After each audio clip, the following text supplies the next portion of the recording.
Golf addicts, welcome to the Travelers Championship 2021 podcast. This is the Tour Junkies. I am DB, the host and ice cold host of the show.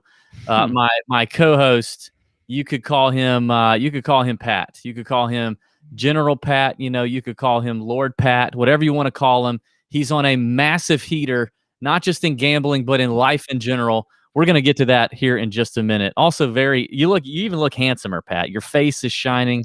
Yeah, it is. It's very shiny. You look quite tan, I might say. I am. So you've been on the heater maybe in another way. But Yeah. you looking tan coming off vacation, right?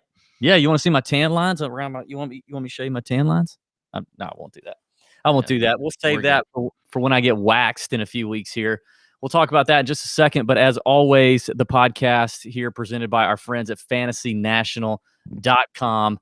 And go to fantasynational.com/TJ to get 20% off any level membership at Fantasy National, weekly, monthly, annually. You can get a weekly membership for $8. I think the monthly is like 20 or 24. And then the annual membership comes out to $200 after the discount. So go to fantasynational.com/TJ to take advantage of that 20%. We've been using Fantasy National over 4 years now. They are our go-to site for anything related to making picks, betting on golf, fantasy golf, doesn't matter. All the stats, all the data from the PGA Tour, licensed by the PGA Tour to Fantasy National, so you know it's good. Great customer service, great product, easy product to use. Give it a shot. If you do the monthly, I think right now, you can get the Open Championship, which is the next major in just a few weeks overseas across the pond. And it's just a great tool. So, and they support the show. They support the Tour Junkies, and they've been doing that every year. So if you're listening to us and you've not signed up for Fantasy National, I don't understand. I just don't understand. If you're listening to us and if you play $10 a week, if you just play $10 a week in any format of betting on golf, DraftKings, FanDuel, bet, I don't care, then you need to be paying for the monthly membership at Fantasy National. I promise you will earn it back because the tools, the advantages that you have using it will give you a leg up, and you will win Moss dollars. Okay. I can't agree more. It is such a fantastic site. It makes everything easy. Yes. I mean, you can do pretty much anything you want with the stats there, and it's fantastic. Got to use it. Pat, I am sipping on some Wild Leap vodka and a club soda right now with a little splash of lime, and I'm excited about it. What are you drinking fresh off the heater? What's the podcast juice of choice tonight for you? Well, we got a fresh batch of some Wild Leap in the mail this week, which they make a great vodka. But I'm not drinking the vodka tonight. I'm drinking a very good beer. They call it the Side Bay. It's a double IPA. They also sent me a triple IPA. I had a hard enough time figuring out what a double IPA is, and now I've got a triple IPA. I think I'm going to save that one for the betting show, but I'm going with the double right now. That's a double India, double and triple Indias, and then if it's pale, but you keep adding more to it, does it become less pale? I don't know, but that's science really. And we're not here to talk science. Before we get to you, buddy, I do want to quickly mention our Nut Hut Listener League winner and second place Bubble Boy, because it mattered last week. Our winner, shout out at our SRS21, took down the Listener League with a solid lineup. So you, sir, now have an entry into the finals and a chance to win an all-expenses-paid trip to come play golf with me or Pat in Augusta or Savannah. And then for the first time ever, we awarded a second-place prize.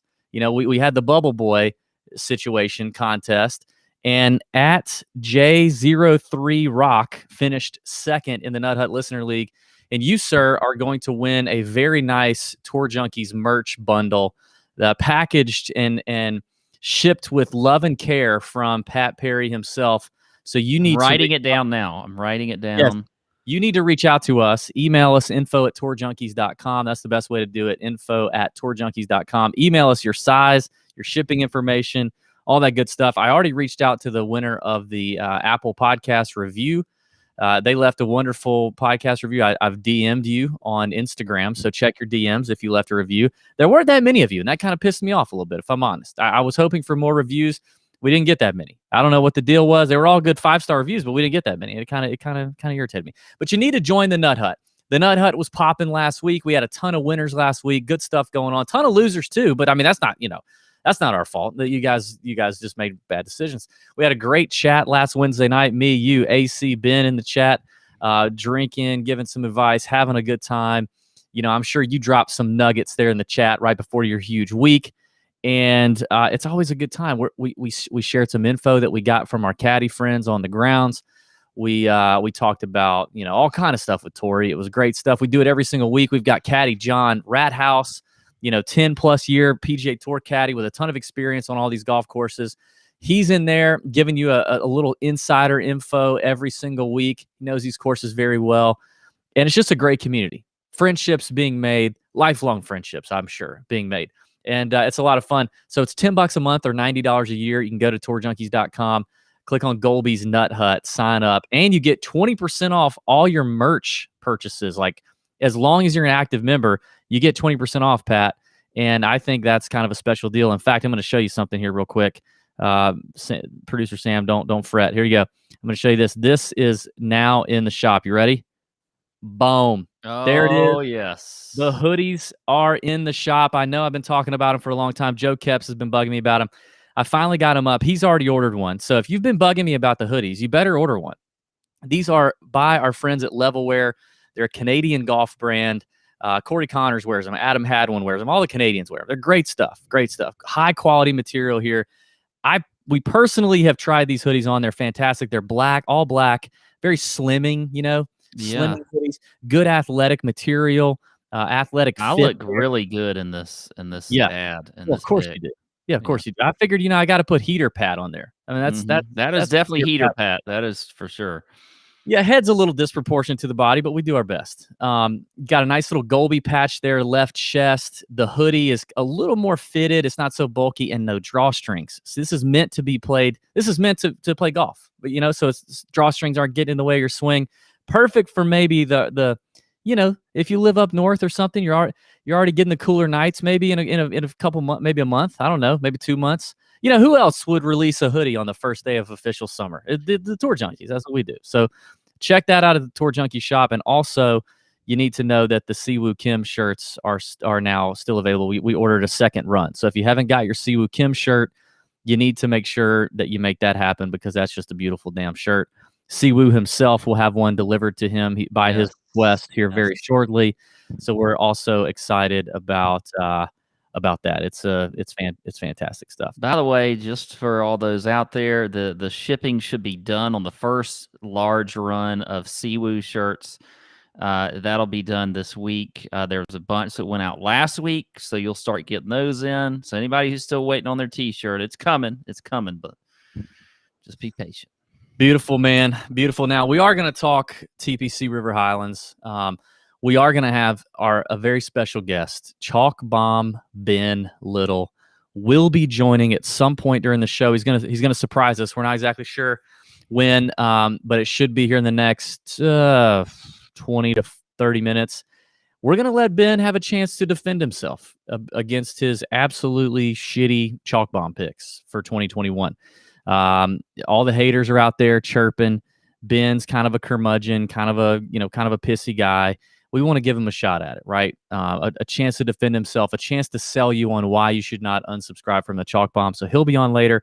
We're obviously going to talk about TPC River Highlands and all our DraftKings picks. Before we do that, though, we have to give the man his time. We have to give a man who is on quite the damn run. And I'm not just talking about in golf betting and mostly golf betting. I mean, let's be honest. It's mostly golf betting and gambling. But Pat, fresh off winning $20K, finishing third place in the $200 single entry.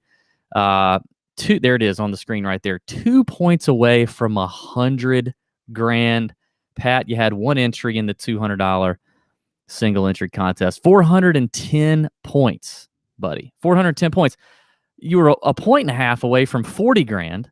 And 2 points away from $100,000. Unbelievable. I think we should start with that, even though that's kind of that was kind of the last thing that happened. But talk it through with us. Tell us about your lineup. We've got that too. Just go ahead and gloat all over the place, because you've already been soaking it up here. Yeah, well, I have to on a week like this. But it's the thing is, I'm actually not as upset. Well, I'm a little bit upset about not hitting the 100 by 2 points, but this was literally about as high as I was the entire day with this lineup. So I basically I maximized everything out of it and finished in third. I'll take it. The lineup was one that I actually came up with on Tuesday when I entered the $200 single entry, which I think is a great contest. A lot of those single entries are great. And I just stuck with it. I didn't, and I'm going to talk more about this after the betting show with how I did a lot of this. But I stuck with it. Two guys, I'll tell you, though, that I really loved at this lineup. I already had Koepka and Usti sort of just pinned in. I wasn't really going to change them. And you can eat the chalk a little bit, by the way, in some of these single entries, which I did with Usti. But Scheffler and Berger were my two keys. I loved those. I mentioned them in the Nut Hut, I'm pretty sure, on Wednesday night. They were two guys I said, I don't know why not enough people are talking about them going into this tournament. And they were key finishers for me, especially Berger with his 68 on Sunday. That was huge. So, yeah, it was awesome. I feel like the Henley first-round leader, well, I mean, it's not more impressive, but that was a pretty damn impressive. Hang on, I do. Before we get to that, I do have to say John Farr said it best in the chats, and it's the logic behind our mascot. Even a blind squirrel gets a nut every once in a while. Absolutely. Our friend Golby, everybody thinks he's a beaver, a donkey. We've heard a monkey. We've heard all the chipmunk, and he may look more like all of those things. But in our brain, when we were working on it, we said we want a blind squirrel. That's what betting is. That's what playing golf is. We want a blind squirrel because we're just going to find that nut every now and then. We're going to have some fun doing it. We're going to look like a wild blind squirrel. And that's Pat, right? So, yeah, John Farr, you nailed it there. Yeah, great stuff. Beautiful lineup there, Pat. Good stuff. Yeah, but your week kind of started with the Not That Anyone Really Cares betting card by Pat. Now, a lot of people some people ask us, where do I find Pat's betting card? Well, so it only goes on Twitter and the Nut Hut. So if you miss it on Twitter usually late on Wednesday, then you can only find it in the Nut Hut. Mine I put on our website, which is very cold, very ice cold lately. But yeah, Pat puts up this betting card, and then you want to tell the people what happened after that, because you got some flack. I did. I got a lot of flack when I put this one up, and I know that there's going to be, everybody's going to have their opinion on some things, but Henley got a lot of laughter. Literally, people putting LOL. Saying only to Henley. Like, yeah. I mean, I had not 10 plays on that whole card. Henley got so much crap. I mean, laughter, actual laughter. It was, and then what does he do? He has the first round lead, and it gets cut. It got chopped by Louis. I'm okay with that. Still won some money on it. I'll tell you that with that one was, if you look at Henley, he has a history of playing, for one, really well on hard courses. He did that earlier this year at the Honda Classic. If it hadn't been for Matt Jones' first round, I think Henley would have been the first round leader. He shot 64. He's done it several times, and so that was really what put me on Henley. He has the stats, I think, that can play well on Torrey, as far as just his ball striking in general. And when he gets hot with the putter, he can be one of the best. So it was more just.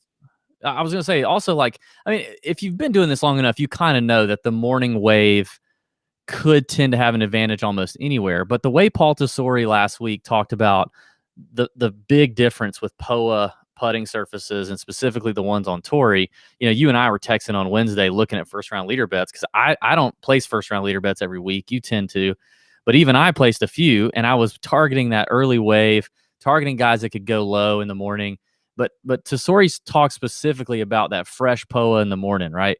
And the thing with Russell Henley is, if you're going to bet a guy like that at 125-1 and he's got the right wave, you want a guy that is really doing the ball striking things well, which he has tended to do even in slumps. He just can't putt. But all you need is you just need one round. You just need one round for things to line up, and it did for Russell Henley, and it was fun to get in everybody's face that LOL'd at it on Twitter. Yeah, it was. I enjoyed that almost more than just winning the money.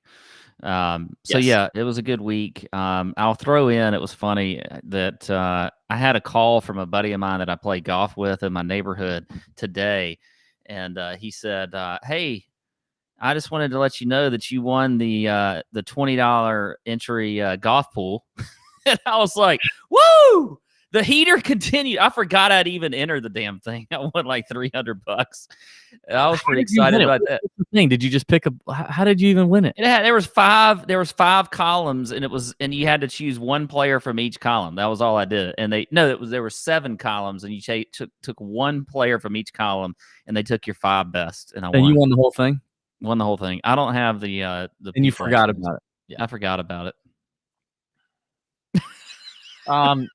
Okay, well then also there was your fantasy golf sommelier video, which has sucked a lot lately. But last week you give 3 picks on that. You give kind of the guy that you think people should avoid, a big name. You give a guy that you think is going overlooked under the radar, a guy that you didn't mention on the podcast, and then you usually give a nice sleeper, somebody who will return some value that's cheap, right? And you gave 3 names in that video, and all 3 were freaking nails. Yeah, it was good. And I think Finau was well, I know Finau was the fade. Very bold. That was a very bold call. I was a little nervous about it, but it panned out. I stuck to that one all week. I mentioned him on the show as a fade. I mentioned him in the chat as a fade. I mentioned him in a text argument with me about Finau late on Wednesday. Yeah. And then Streelman was the cheap play, and then Berger was the pop the cork. So, yeah, I guess the thing about we're getting Dylan in here saying, "Whoa, the FGS has not sucked," right? And Wes, Pat called a shot. He said in his fantasy Somalia, huh? Okay, that's a new spin on the video. That he was going to make some money. Yeah, he called a shot for sure, but the picks have sucked, right? But the beautiful thing about the fantasy golf sommelier video is even if the picks suck, it's hilarious. And it's usually only 10 to 12 minutes of your time on YouTube. Have a few laughs, learn about alcohol and wine with Pat, and if the picks suck, oh, well, the picks suck. But last week, the whole thing was nails. So, last week's wine was called dough. That's what brought in the comment about I'm going to win some dough this week. Yeah. Well, and then finally, I mean, I just got to stop the heater train at some point. But the final straw, and I know I got Fusco here in the chat talking about I'm being bitter. I've given Pat plenty of time to soak all this up. Okay, give me a freaking break. All these people in the chat talking about DV. Listen, I've supported my boy Pat all day yesterday through the sweat. At the end of the sweat, I tolerated. We're always very supportive of each other when we know we have sweats. Yeah, that is for sure. I tolerated the 1:50 a.m. drunk text from Pat that woke me up in the middle of the night. I've been very tolerant here. But I will say what really pissed me off started with this right here. Now, this is a screenshot of Justin Thomas's shot into the 16th hole on Sunday. I watched it live. Actually, no, I didn't watch it live. They actually went to JT just to show how bad that shot was. Yeah. If you didn't watch last week, we made a side bet. The best friends bet was the name of it. Justin and Jordan, me and Pat, best friends, right? And the loser of the bet is going to get their body waxed live on the show by their spouse on the Open Championship podcast. We said basically whoever finishes the worst is gonna get waxed, and the tiebreaker is DraftKings points. Justin Thomas is cruising. Okay, he's cruising on Sunday. First of all, Jordan Spieth, guess what he does? Jordan Spieth. He makes the cut on the number, right on the number. Late on Friday, and I'm like, okay, here we go. Now, here's the wisdom of Pat. He had already tried to reverse mush the thing because he sent a GIF on Friday to me and Ben of the Steve Carell getting waxed moment in 40-Year-Old Virgin and said, thank you, Jordan. Like basically saying, I've already lost the bet. I'm getting waxed. And then what does Jordan do? He miraculously makes the cut. And then I'm like, okay, Pat's got life. But JT's playing better, right? JT's playing better all through the weekend. Sunday down the stretch, he's 2 under. Jordan's 2 over. Then he makes another double, I think. And he finally gets to 16, a 233-yard shot. He's got like a 6-iron in his hand, and he snap hooks this thing 166 yards. 166 yards. Left. 74 yards from the hole on the par 3, proceeds to double, ends up tying at 2 over with Jordan, and then the tiebreaker goes to Jordan because Jordan scored 6 more DraftKings points than JT. Long story short, I guess I'm getting waxed by my wife on some body part that I will expose on YouTube during the Open Championship. So Pat's heater continues. Cheers to you, buddy. Cheers Thank to you. you. I will drink to that. That was a great victory as well. Okay, I think that's enough of that. Okay. We're way too deep into this. Let's talk about the golf course, Pat. Let's hear about TPC River Highland, some key stats. Oh, actually, before we do that, I need everybody real quick. I need everybody to comment. Please comment on what you think Pat should do with all his money, all the money that he wants. Comment in the YouTube comments what Pat should buy, what he should do, what he should buy.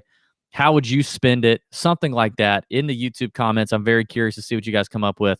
I think that could be good stuff. So comment on YouTube. It helps out the show too. It's a way that you can help us, a way that you can be cool and help the Tour Junkies, beef up the algorithm. You know what I mean? So comment what Pat should buy. And if you're watching live, thank you, but hold your comments and put them after the show is finished. All right, Pat, give us the TPC River Highlands rundown. All right, I'm going to be quick this week. We did go a little long in the intro there, but for good reason, to celebrate me. Anyway, the Travelers Championship, Cromwell, Connecticut. We are at TPC River Highlands this week. It is a par 70, 6,841 yards. So one of the shorter courses on tour. I feel like we haven't had a course this short since maybe Waialae for the Sony Open. It's been a while. But you got 156 players, low 65 and ties will make the cut. We got, this is one of those weird weeks when it comes to the greens. Okay. So it's bent with POA mixed in. I don't know. I can't even remember. Usually we get caddy info on whether or not they putt more like POA or bent. I feel like they putt more like bent. You may have some comments on that, DP, but, anyway.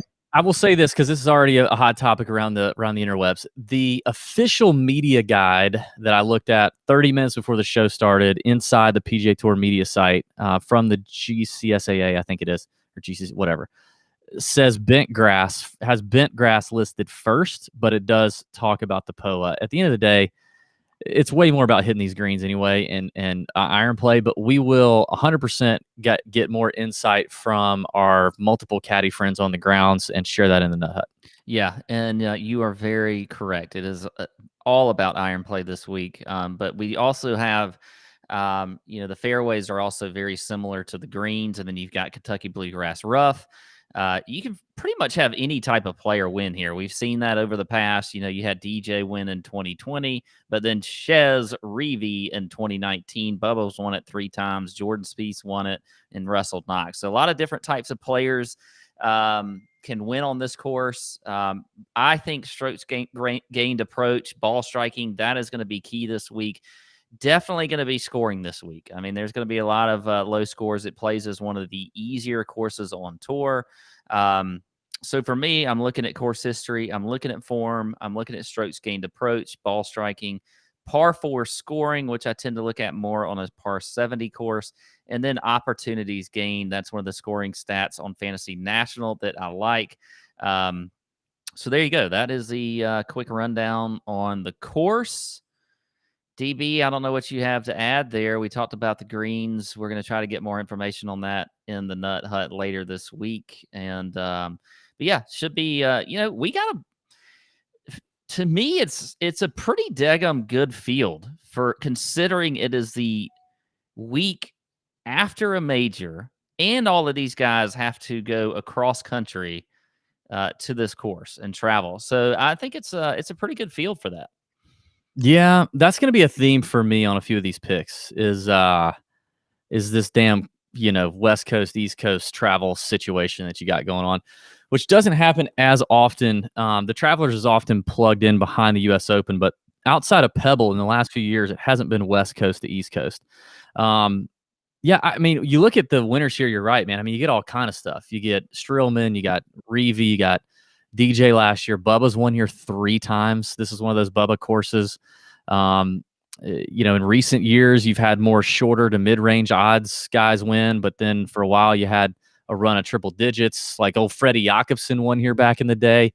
So it is kind of any man's game here. I do think looking at 2020 is kind of an interesting thing to maybe consider avoiding, just because obviously it was at a different point, or a similar point, I guess, in the year, but it was not right after the US Open. A lot of guys still like in the COVID thing, getting the cobwebs out a little bit. I don't know that I'm going to really look too much into it into 2020. I think I'd rather look back a little further, but yeah, it's interesting, and it's it's kind of that northeastern tree line, like lots of dog legs. I do know that when you look back at some of the press clippings here, a lot of guys talk about being able to work. You kind of have to work the ball both ways on this golf course. So a lot of dog legs, a lot of that stuff, which would indicate one reason why Bubba probably plays well here. I was about to say Bubba is very good at that. He loves to do that. Jordan Spieth, who's won here, loves to do that. Chez Reavie loves to do that. So it's an interesting spot. But I think, man, approach play is it for me primarily. I'm kind of going to come into this week into this show a little more freewheeling it here. Like I'm not going to load you up with a bunch of stats right now. I did look at the rolling report, which is one of my favorite features on Fantasy National. If you don't look at the rolling report, you should. I'm looking at the rolling report for strokes gained approach just to see the trend for how guys are hitting their irons and the strokes gained approach metric. I want to see that either staying level, like, and being good, or working towards being better. And that's one of my favorite places to look at it is on Fantasy National. So I will be doing that. That's about it for me. I do have to remind the people, Pat, one of the things that I had to pay attention to at the beach last week was, which shout out to Kyle Piasecki, listener and fan, fanboy who I got to run into at Isle of Palms. He really wanted to meet you, Pat, but he was stuck with me. Poor Kyle. Poor Kyle. I was out there at the beach at Isle of Palms, man. I got to take care of my skin. I got to take care of it. So I was using our friends at Caldera Lab, who I've been talking about. Caldera Lab. They sent us the good, that serum, that multifunctional face serum for guys to keep your stuff looking fresh and young. You don't want to look like an old man too soon, right? I mean, eventually, who cares? Just let it go. But you don't want to be doing that too soon. So if you're trying to tackle dry skin or acne scars or wrinkles or just whatever, the good by our friends at Caldera Lab would be what we'd recommend. You can see a difference in just a couple weeks. You can have smoother and firmer skin with the good, that multifunctional face serum hitter. They did an 8-week clinical trial proving that the good works on all skin types, works great with a beard. If you're bald, if you got a dry scalp, keeps everything nice and shiny and moisturized. You know what I mean? Best of all, you can try it 100% risk-free. And if you don't love it, they will refund you in full. So a special offer for the listeners of the Tour Junkies podcast. Get 20% off your first Caldera Lab purchase. Go to calderalab.com. That's CALDERALAB.com and use discount code Tour Junkies at checkout. That's 20% off. calderalab.com, discount code Tour Junkies, all one word. And you get 20% off anything you order in your first purchase. And I would recommend the good. That's what I would do. So shout out Caldera. So let's get into the picks. I think Chalk Bomb Ben is going to be joining us very shortly to defend himself and to get in the hot seat. You know what I mean? To get in the hot seat. Let's get into the 9K and above range first here on DraftKings. We're talking 9K and above. Joaquin Niemann, almost said Jacqueline, which is what you used to say. Joaquin Niemann all the way up to DJ at 11.4. I'll make this pretty quick and dirty for me. The fade is easily DJ. There is one reason DJ is here. And honestly, it wouldn't surprise me if he WDs before the tournament's over. The only reason he's here is because he is feels obligated as your defending champion. He's got no better reason, no good excuse, right, to avoid being here. He's your defending champ, but it was during the whole COVID situation last year and the comeback from the long layoff. DJ played at Congaree on the East Coast. Then he went to Torrey on the West Coast. Now he's back in Connecticut. Do you really think DJ gives a flying flip about playing this golf course, this golf tournament? I say absolutely not. I bet he couldn't care less. I don't I think mean, yeah, he's only there. He I would be if he wasn't the defending champion, he would not be He would playing. not be here. That's the thing. If he wasn't the defending champ, there is zero chance he's here. Look at the years prior. He never showed up here. He never showed up here the years prior at the Travelers. Okay. So why do you think he played this event last year? Well, he played it last year because, it was the restart. It was early in the restart. And it was like, hey, Everybody's ready to get out there and play. it was the third event after the restart for him. So the Charles Schwab kicked it off. He missed the cut.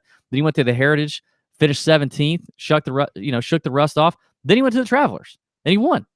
But that is a very different story. He'd only played the Travelers one other time, and that was in 2014, where he finished 31st. So from 2014 to 2020, he didn't give a rip to play this golf course. And if you think he cares now, I just don't believe it. I think the only way he plays good at this place is if he gets off to a hot start. If he gets off to a hot start, or if he gets to the weekend and he's up there, he'll go. But I just think anything short of that, he's mailing it in, done. Ball game, lights out. All right, my 3 picks up here in this range. I'm going to actually start at the bottom. I'm going to go with Abraham Answer. I want the bounce back off the miscut. I think this is a perfect place for Abe Answer to possibly pick up his very first PGA Tour victory, T11 in 2020, T8 in 2019 at the same event. Missed a cut at the U.S. Open, but that's the first blip in the radar we've seen from Abe Answer in quite some time, and the irons have continued to stay super hot in both the long term and the short term. I love that about Abe. Kevin Streelman, Jordan Spieth. Jordan Spieth may be a little weird. Kevin Streelman, Chez Reavie, like those kind of guys win this thing. That Abe Answer just seems like a perfect fit here for sure. So I'm going to go Abe. Then I'm going to work my way up to Mr. Kevin Streelman at 9,400. He's won here before. He won here in 2014. And I feel like at 9,400, a lot of people are going to go, hell no, I am not going to play Kevin Streelman at 9,400. I'm going to overpay for Streelman, ride the hot form, and ride the guy who I think he's, even though he's probably a little tired, he's a little older, he's coming over from the West Coast, whatever. I think he's probably pretty motivated to go ahead and get another win. I think he smells blood in the water there. He's been really close, and this is a perfect place for him, and he knows it. We got people in the chat saying he's going to be super chalk. If that's the case, I will be shocked. If he's super chalk at 9,400, almond bread, which sounds delicious. I love almonds and I love bread. Almond Bread says Streelman is super chalk 25%. If he gets the 25% at 9,400, that might be time to hop off. But I'm shocked about that. I don't know. We always say we don't listen to shows before we record our own, so we're not skewed. But I would be shocked by that. I thought I would see him and people would go, nah, I'm not paying that for Streelman. And then my final play is going to be Paul Casey. Paul Casey continues to hit his irons fantastic. Irons are still just beautiful. His record here is absurdly good. T7 at the U.S. Open, T4 at the PGA. He's got, in his last 5 years, his finishes here were 32nd, 5th, 2nd, 5th, and 17th. $9,900. Now, there's a guy who, if he's chalk, I do think I'll go ahead and eat him. I think I'll eat the chalk if Paul Casey's 20%. I just love it. And he's such a nice guy.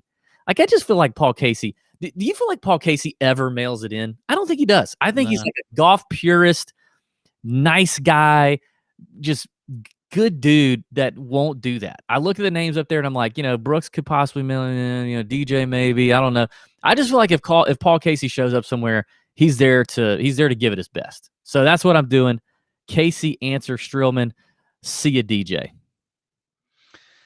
Okay, a lot of agreement here. DJ was one of my fades, but I figured you might go that direction, so I'm going to go a little different direction on the fade, and that's going to be Matthew Wolff. All right, look, guys, okay, he had a good week last week. All right, I was shocked. At what Matthew Wolff did. I wish I would have had him in some lineups and had the balls to take him. Yeah. But I just don't see him playing well on this course. He's at 9,300. I don't know. I'm not a big fan of Wolff this week. Look at the 2 times he's played here. He missed the cut last year, T80 in 2019. He's still only going to, this is his second event after 2 months or whatever off. He's not checking any boxes. I mean, you look at the stats for Matthew Wolff. He's 62nd in ball striking. He's 96th in strokes gained off the tee, 144th in driving accuracy, 132nd in opportunities gained. Nothing about Wolff says to play him at all. And yay for last week if you did it. Yay for you. But I'm not playing him this week. I will fade Matthew Wolff. My other two plays were my other three. One of them was Paul Casey, so I don't need to really go into that. Another one was Abraham Answer at 9,100. I liked him also. I do agree. I think he's going to, I like the ownership little bump we might get because he missed a cut and probably pissed off a lot of people last week, including me in some of my lineups. And then I really like Joaquin Niemann at 9,000. I'm going to go back on him after I played him last week. You just look at him in general. He is one of the best ball strikers in the field. He's top 10 in that. He is 8th off the tee. He's top 30 in strokes gained approach, 25th in opportunities gained. I mean, last week wasn't a great week. He was 31st, but he has been in really good recent form. And you just look at his approach numbers. He gained almost 4 strokes on approach last week and really just lost strokes around the green and putting. Other than that, he would have finished a lot higher, but he's gained strokes on approach in the last about 7 or 8 out of his last 10 tournaments. I mean, really the Genesis, which he actually made the cut, and the Memorial where he missed the cut were the only two that he has not gained strokes on approach. I think he'll be low owned. Just still, a lot of people are off Niemann right now. So I think him being low owned, the ball striker that he is on this course, I like Joaquin Niemann as a GPP play. So there you go. All right, some agreement there. Let's get into, let's interrupt this program to bring in our very own Tour Junkies, Mr. Chalk Bomb Ben Little. Producer Sam, you can bring him in here to meet with the people. He's here. He's a man of the people. He's still got his Zaxby's name tag on, which is beautiful. That's wonderful. When you're the owner of the Zaxby's and you can get in there with your name tag and sling some chicken titties to people and be humble, you're a good dude. You're a good dude. This is not at all going to be an indictment on you personally, Ben, or as a human. We appreciate all the work you do, everything you do for Tour Junkies. You're just a phenomenal guy. But the Chalk Bomb in 2021 has seen better days. It's seen better days. We've hit a rough patch in 2021. Now, years prior, been very good. Now, if people don't know what the Chalk Bomb is, it's the weekly email that we send every Wednesday to our near 7,000 subscribers on the email list, which is pretty good. We've been working hard to build it. Ben's been working real hard in 2021 to take it down a few notches, but we've been working hard to build it, and it's a juicy piece of content. I mean, it really is. There's a ton of good content in it, but I guess the subject line, how we sell it, the main piece is who's the chalky big fade, big play that Ben is going to give you reasons to avoid. And that's kind of the situation. One of my favorite things that we got sent to us this week was this, and this is not going to look great on camera, but this email we got today from our friend Trey Williams. and you get the email preview, and it just says it's the U.S. Open Chalk Bomb subject line, and the preview just says, I mean, I'm not going to unsubscribe, but get it together already. Praise God, baby. Which Trey That's was the kind of feedback I like. I'm not going to unsubscribe, but y'all get your shit together. Trey was actually, Ben, you don't know this, but Trey was actually a really good sport because I emailed him back and I said, dude, that is freaking hilarious. Thank you for supporting the show. Thank you for being cool. And we're going to talk about this on the show tonight because it made me and Pat laugh out loud. And he replied back and said, he said, didn't expect a response. I love you guys. Let the record show that I've relied heavily on all y'all's expertise all season, including the other parts of the Chalk Bomb. And I am currently leading a 116-man fantasy league where the winner gets $6,000. And he sent me a screenshot of the standings, and he is leading by a wide margin. So we may make our poor Trey Williams $6K. But Ben, I feel like we wanted to give you a chance. About halfway through 2021, we want to give you a chance to speak to the people, speak to the haters, tell them what the chalk bomb is, what it isn't, and go from there. Gotcha. Well, first, allow me to say a little background information on the Tour Junkies themselves. So I know this always probably looks like it's just two idiots getting on here and talking about golf for an hour, and that's all that goes into it. But there is a ton of stuff that goes in and week out that no one ever sees. And so, the people need to be aware of that and just appreciate it and understand that Pat and David do a shit ton of stuff that no one ever sees to make all this happen every week. And they are largely a two-man show. It's that was the biggest thing that surprised me when they brought me on, was just seeing just how much time and effort it takes every week to put this show together and put all the rest of the content together. But I just wanted to, let everyone know to tell David and Pat that that y'all appreciate them and the work they do every week, because it is not easy. And quite frankly, we don't make much money. So, it's not like this is our day job. Like David said, I still got my damn name tag on. This is a great tactic by Ben to hit the people right in the emotional sweet spot right off the bat. To suck up to us. This is absolutely textbook. Please this continue. Is great. Yeah. Well, this is what I've been doing all day, is trying to get people to work together and be friendly and strive towards a common goal. But, I appreciate y'all giving me the opportunity to come on and talk about it. And like you mentioned, the chalk bomb is not the only section of the email. And if that's the only part that you're reading, then you're missing out on, 80% of what I spend all my time on every week putting together.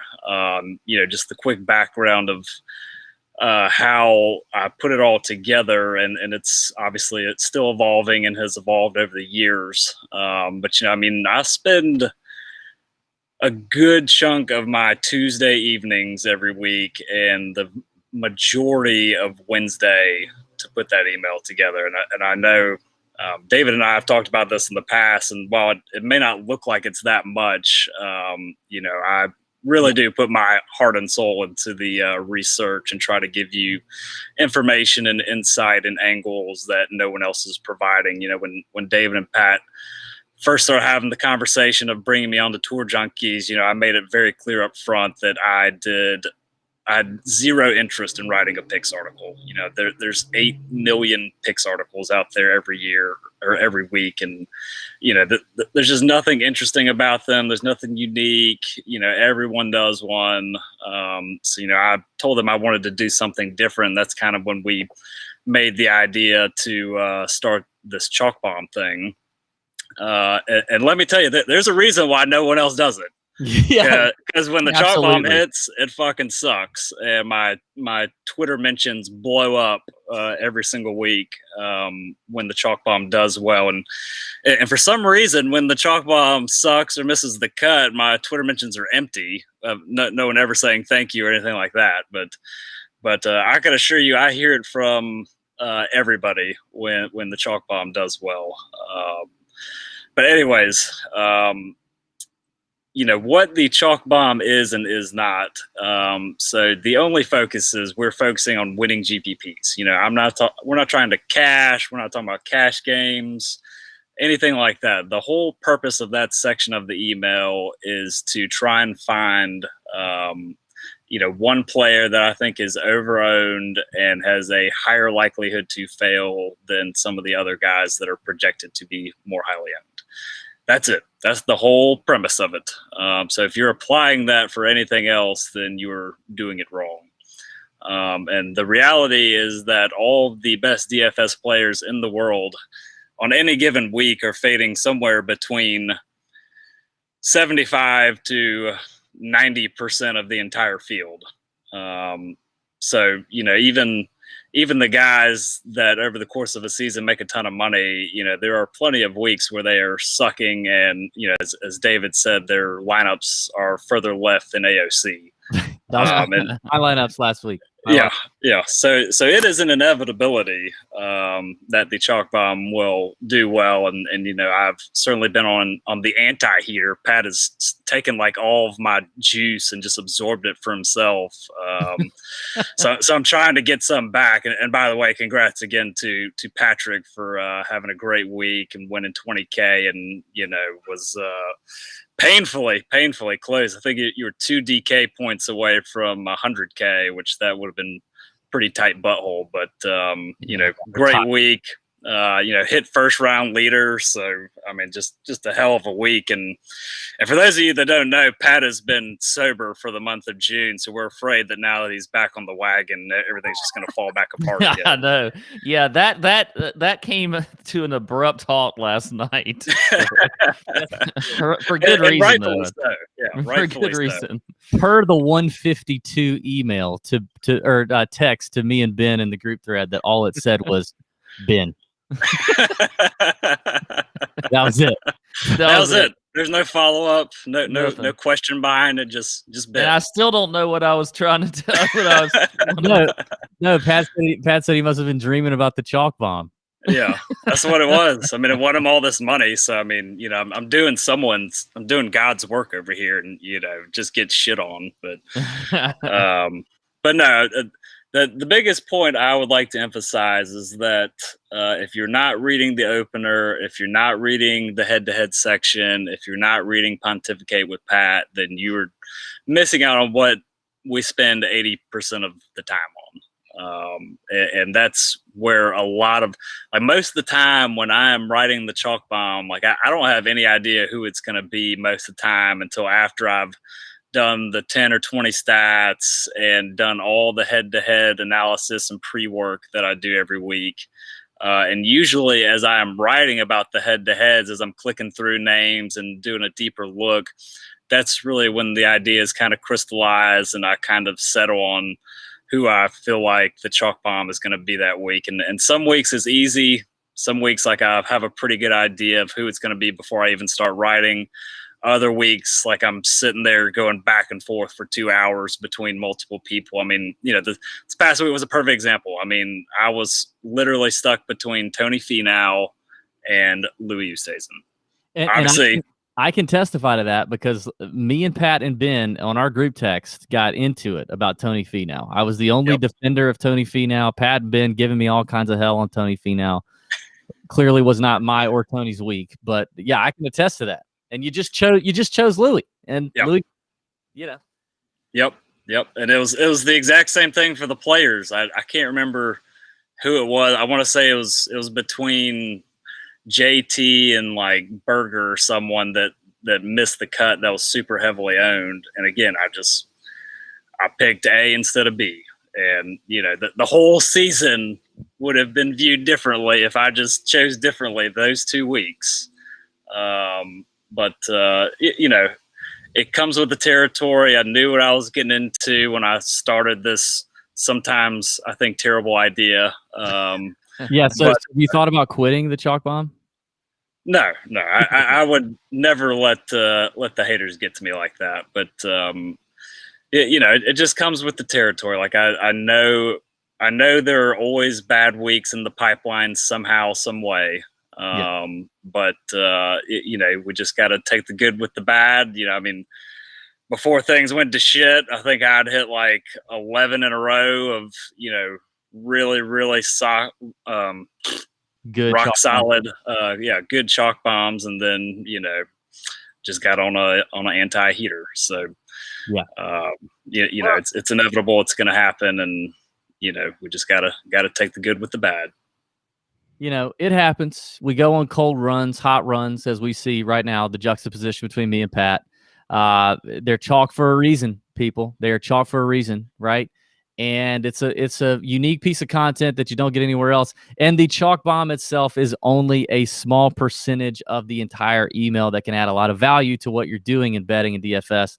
So we appreciate you, Ben, for putting it together every week, because I've had to write the chalk bomb and sub in and do the chalk bomb.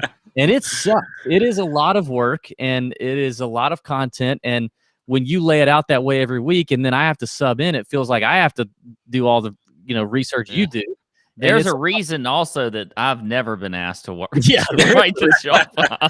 Yeah, and here's another behind the scenes look is that on the weeks when me and David are doing it, or any week for that matter, most of the time I'll have it done by 2, and then for the next 3 hours when it comes out at 5, we're just waiting on Pat's 3 sentences for pontificate. Yeah, that's pretty much correct.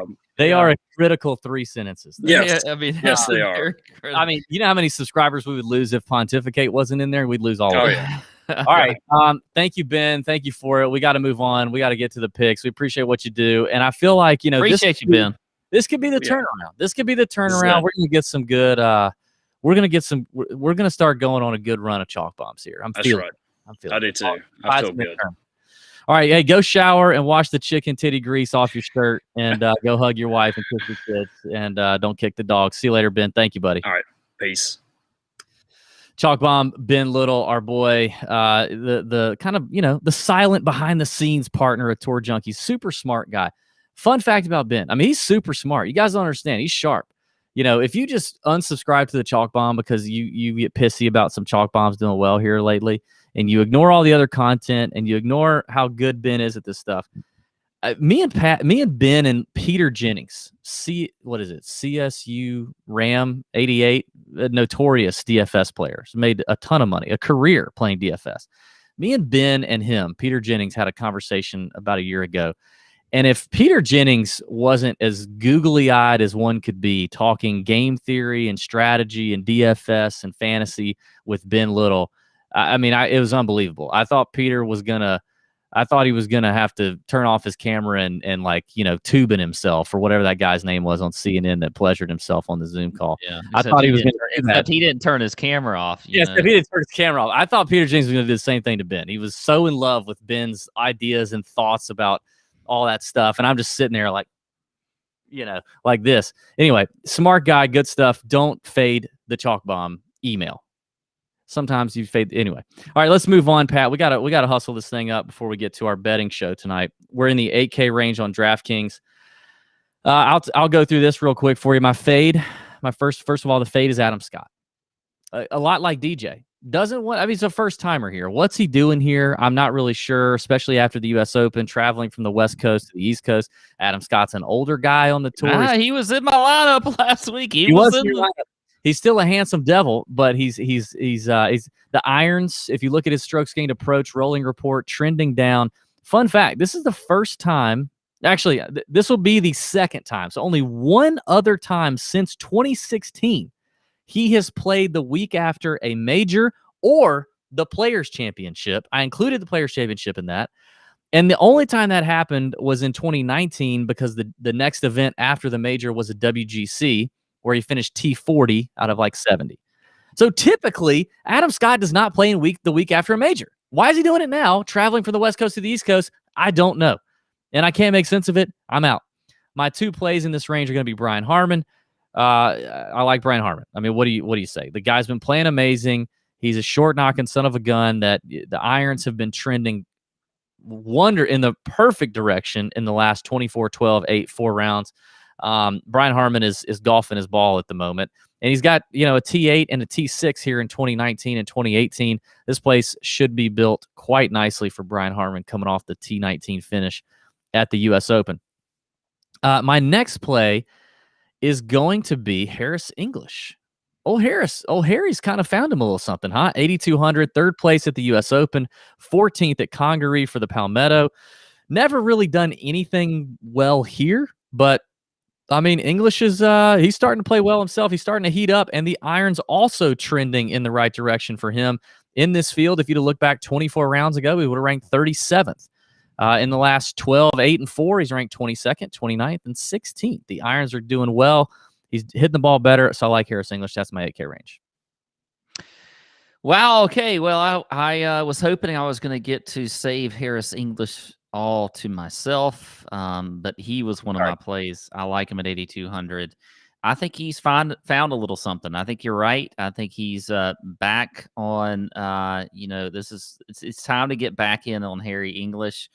You mentioned the third place finish last week. The T14 at Congaree, I think, is actually a little bit deceptive because it should have been way better than that. But he absolutely crapped the bed down the stretch in that tournament. I mean, he literally could have easily finished top 5 and even won that damn golf tournament. So I like Harris English a lot at 8,200. I'm with you there.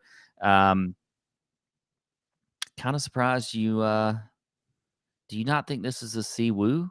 Is this not a Siwoo week? I don't know. Did he withdraw and I didn't know it? Did I not see it? He's still here. I think my Siwoo senses are there. I don't know yet. We'll see. By the way, on Wednesday night in the chat, either me or Pat will share a new Siwoo Kim story that we got last week. We won't share it here on the show, but on the Nut Hut chat, in the Nut Hut chat on Wednesday night, we will share a tremendous Siwoo Kim story from Friday at the U.S. Open that we heard. It continued. The lore of Siwoo continues to grow. Anyway, he's incredible. I love Siwoo, and I like him this week at 8,500. Has some good finishes here. He missed the cut in 2019, but T11 last year, top 26 in 2018, and a top 25 in 2016. I think he's got a good game for this course as well. So Siwoo at 8,500, and then my fade is just Justin Rose. I'm sorry, I can't. This is the weekly. My fade is this guy because I just can't. That's what I did really when I started with Finau last week, and then I kind of dove into it a little bit. But look, he's just terrible right now. I mean, he shouldn't be 8,400. You look at he's 95th in the field at ball striking, 83rd in approach, 119th in par 4 score. I mean, nothing about him is any good. So Justin Rose, done. Don't even want to play him. Don't even want to look at him this week at 8,400. All right. Before we get to the 7K range, I got to shout out my boy Trip Anderson, man. I mean, Trip just joined the Nut Hut. He says in the chat, join the Nut Hut this week. I feel like I've already got well over my money's worth in week 1. And he says, I may never work again. So yeah, Trip, welcome to the club. The Nut Hut will do that to you, man. You just find yourself just not working a whole lot. It's okay. You're just in the Discord chat all the time. 7K range is chocked full of guys, man. Love this range. There's a ton of names in here. This is where you can gain some leverage. There's too many good names in here. Ownership's going to maybe be spread thin. There's probably a couple guys in here that I think people are going to gravitate to, but you can definitely get some leverage here. It's going to be interesting to see what happens. This will be a hot range, I'm sure, on Wednesday night in the Nut Hut chat. I'll try to make this snappy.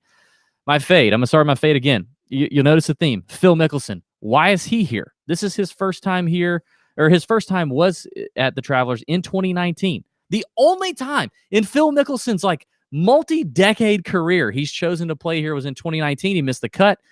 Why is he back? I honestly don't know. I don't know. I guess he played in 2019 because maybe he thought to himself he needed world golf ranking points, looking ahead at the U.S. Open and having to qualify. I don't know. But I think we've seen the letdown. I think we're going to see the letdown after the PGA and the U.S. Open. Travel, West Coast, East Coast, being old. That kind of stuff can take a real toll on your bowels. Phil could be in a lot of trouble here. I don't know. Bent grass, he sucks on bent. If this thing's more bent, I don't know why Phil is here. Anyway, that's my fade. I mean, 3 plays in here. This is a ton of. There's a ton of goodness here. I will go with. I'll try to go a little sneaky on you. I think Doc Redman is a very interesting play. It's been good to see Doc Redman kind of get it back together. He's a good total driver of the ball, very accurate, doesn't hit it super far, but long enough. Good total driver, good iron play when he's hot, and he's been on it lately. So I'm interested to see the young kid Doc Redman play. I'll go even a little more ballsy with I'm feeling my Maverick McNeely Spidey senses tingling here. I like McNeely.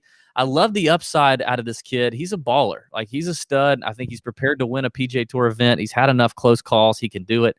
If he can get the irons under control, it could be a great week for Mav. And then I guess there's a couple names in here that I want to mention, but I'm thinking you're going to mention them. But then if you don't mention them, I feel like I'm going to have to go back and mention them. I'm going to go ahead and pick one. I'm going to play Ricky Fowler. First time I've played Ricky in a while. I think maybe a lot of people are going to jump on him. But I feel like Ricky's ready to go. Just announced that he and his wife are pregnant, expecting a baby girl in the fall. I feel like everything's clicking for Ricky. He's kind of like on the pad heater, you know? The swings coming around. He's had some good finishes. He's kind of, he's coming into a place that he's on rest. He's been banging his hot pole vaulting wife. Like he's riding a pat heater equivalent, if you ask me. So there we go. Okay. All right. I like that pick. I didn't have him written down, but I like it. I like Doc Redman also. I had Doc as one of my players that I like in GPPs. You look at the Palmetto Championship or the tournament we shall not name. He was second there. I kind of came onto him late in the week also, and so I like him at 7,600. Surprised you didn't mention Keegan Bradley. I like Keegan at 7,900. The guy's just been absolutely fantastic all year long. He did miss the cut at Memorial, so maybe some people will be off of him this week. But I don't care. You got the Boston boy up here in the northeast corner in Connecticut. He's wicked good. He's wicked rested. Love it. He's got a second place finish here, a T8 in 2017. So pretty good history as well. And then you look at the stats. I mean, he's fantastic. I mean, he is top 10 in ball striking and approach in this field, top 20 off the tee, top 10 in greens and regulation, hits fairways, does everything that he needs to do to win on this course. So I like some Keegan Bradley at 7,900. The last guy I'm going to go with is I got to continue with some of these European guys coming in and playing well. I knew this was coming. In our PGA Tour events here, and that is Guido Migliozzi at 7,200 off a fourth place finish at the U.S. Open, his first major. You look at his stats last week, he gained almost 5 strokes on approach last week, 11 strokes tee to green, almost 2 strokes off the tee. So a little Guido in there, just a little Guido to spice up your lineups this week. And he had a picture. I saw a picture on social media of him and Paulina. I mean, he's already he's coming in hot into the PGA Tour. Yeah, and actually, I think he accepted membership into the PGA Tour today. So the European Tour loses another star. This kid's probably going to camp out in DJ's yacht, on the state side until he, whatever. I mean, listen, the DFS darlings and the community, if you will, on Twitter, freaking love Guido. So expect him to be higher owned in some of these listener leagues and some of these maybe single entry contests. I don't think he'll be as high in some of these big tournaments where you have a little more public money, but we'll see. Although it'll be interesting to see where his ownership lands. Because, I mean, too much Guido is easy to jump off of. I mean, I do like the kid. Yeah, I like his attitude. He's a fist-pumping son of a gun. I've never seen the kid's going to he's going to have rotator cuff surgery next week if he keeps him and Rom is a big-time fist pump. Rom is like a one good fist pump, Yeah, and he uses his belly. Rom uses a lot of his belly in there. He's he thrusts better. Yeah, he thrusts, yeah. Like Guido's all shoulders, and it's 6 fist pumps per putt. I mean, he just keeps doing it. He can't stop it. But anyway, he's a talented young kid. He was one of the names I thought you were going to mention. Yeah, and then my fade is going to be Kevin Na. He is one of my never again players anyway. After what he did to me at the Players Championship, cannot play Kevin Na. Just not going to do it. He does have a decent course history here. That's okay, but the stats aren't great at all. I mean, he's 123rd in the field in ball striking, 87th in approach, 129th in opportunities gains. Just nothing about Kevin Na makes any sense. So if you're just looking at the course history on him, I'd dive a little bit deeper, and he will be my fade at 7,500. I know we got to get through these 6K plays pretty quick, right, DV? Yeah, producer Sam, that was a Boston accent that I attempted there. He's asking me if that was my Boston accent. I'm sorry. Hey, listen, before we finish the 6K range, like I said, be sure and put in the YouTube comments, if you're watching on YouTube, what Pat should do with his winnings, his 20K, DK winnings. What should he do with it? What should he buy? What should he spend it on? Or what would you spend it on? One or the other. Put that in the YouTube comments. That helps us out. We appreciate it. 6K range, I'll just give you some names. And I actually have a lot of names. I like some guys here in this range. For me to not like anybody really over 10K. I don't know how many of these guys I'm going to use. I may just stack my favorite 9K guys and see what happens. I don't know. Yeah, but I like a fair bit of these names here. I like Adam Hadwin a lot. I think he's probably one of the safer plays here. I heard him in an interview at the U.S. Open. He's confident. He's playing well. Played well at the U.S. Open. I guess it was the second highest ranked Canadian after Mackenzie Hughes. Patrick Rogers has a decent little record here, playing well, hitting it okay. Has done well on shorter courses despite being a long hitter. He seems like one of interest. Joseph Bramlett kind of stuck out to me a little bit. Adam Long, Hank Lebioda, our boy Hank. I like Hank a lot. And then I'm going to play Vincent Whaley. I can't wait to play Vincent Whaley coming off. I'm sure you can't. When he was Chalk Whaley, miscut 7,400 or whatever he was, and now he's back down in the low 6K, mid 6K range. I think it's it's not my favorite spot for him. I wish this was a par 72, a little longer, more par fives. He's a long hitter, but maybe he can cut some corners, attack the corners. I just love that golf swing so damn much. I'm probably gonna have Vincent Whaley. So there you go. Okay. Well, two guys that you mentioned that I do like are Hank Lebioda. I like him this week. I like Joseph Bramlett. I thought you might skip over him, but I think he's a good pick as well. I mean, you look at last few events, he finished T25 at Palmetto, had a top 10 of the Bauer Nelson. So I like that. Two guys that I don't think are going to show up too well on in the stat categories for you. But I think could be decent plays this week. Scott Stallings at 6,800. And then also Bo Hostler, actually coming off a top 20 a few weeks ago. I like Hostler. He has a pretty good history here as well. He's finished second here a few years ago. So I like some little Hostler action. There you go. You see a little Bo Hostler. I think you have a soft spot for a man. I do. He's like one of my 6,000, 6K players that just I have a soft spot for. So anyway, that's all I got. All right. Hey, thanks everybody for listening, for watching. Don't forget to comment in the YouTubes. Leave us a 5-star iTunes review if you don't mind. That'd be awesome. Subscribe to the Chalk Bomb on tourjunkies.com, bottom right-hand part of any page on tourjunkies.com. Join the Nut Hut, all the good stuff. We appreciate it. We're going to go record the betting show. So if you haven't listened to that, you need to go listen to the betting show. Join us live for that as well. We're going to talk about our outright bets, some top 20s, our let 'em hang predictions, which mine hit last week. Pat's did not. That's the only thing I got over Pat last week. And then Pat's going to do Just the Tip is back tonight. And Pat's going to bring it where he gives you kind of, a simple, quick tip, thought about betting, about DFS, all that kind of stuff. Good stuff that you can apply to your own strategy, your own theory. Thanks for watching. Thanks for listening. May your screens be green this week for the Travelers Championship.